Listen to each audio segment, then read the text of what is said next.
அஸ்ஸலாமு அலைக்கும். Tuesday evening இன்றைக்கி கொஞ்சம் துணி மடிக்கிற வேலை இருந்துச்சு, அதை தான் பார்த்துட்டு இருக்கேன். என்ன தான் நம்ம வேலை பார்த்தாலும் இந்த துணி மடிக்கிற வேலை மட்டும் கொஞ்சம் சோம்பேறியாக இருக்கும். பசங்க ட்ரெஸ்னால கொஞ்சம் சீக்கிரம் அடிச்சாச்சு.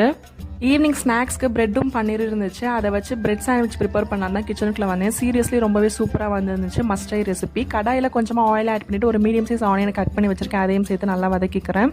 எந்த வெஜ்ஜீஸ் வேணாலும் ஆட் பண்ணிக்கலாம். நான் இன்றைக்கி 1/4 கப் ஃப்ரெஷ் பச்சை பட்டாணி, 1/2 கப் கட் பண்ணி வச்சிருக்க முட்டைக்கோசு உள்ளே சேர்த்துட்டு 1/2 தக்காளி தேவையான உப்பு ஆட் பண்ணி நல்லா வதக்கிக்கிறேன். காயெல்லாம் நல்லா வெந்ததுக்கப்புறமா குட்டி குட்டியாக கட் பண்ணி வச்சிருக்க பன்னீரை உள்ளே ஆட் பண்ணிவிட்டு 1 டேபிள் ஸ்பூன் மிளகாய்த்தூள், 1/2 டேபிள் ஸ்பூன் பெப்பர் பவுடர் சேர்த்து நல்லா இதை மிக்ஸ் பண்ணிக்கிறேன். ஸ்டவ் ஆஃப் பண்ணிவிட்டு கம்ப்ளீட்டாக இதை ஆற விட்டுருங்க.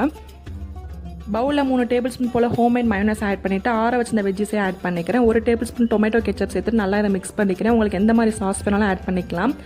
ப்ரெட்டில் கொஞ்சமாக இதை ஸ்டஃப் பண்ணிவிட்டு மேலே ஒரு ப்ரெட்டை வச்சு தோசை தவாவில் பட்டர் ஆட் பண்ணி டோஸ்ட் பண்ணி எடுத்திங்கன்னா சூப்பரான பன்னீர் பிரெட் சாண்ட்விச் ரெடி ஆயிரும். ரொம்பவே சூப்பராக இருந்துச்சு. மறக்காமல் ட்ரை பண்ணி பாருங்கள். நாளைக்கு vlogல பார்க்கலாம். பாய்.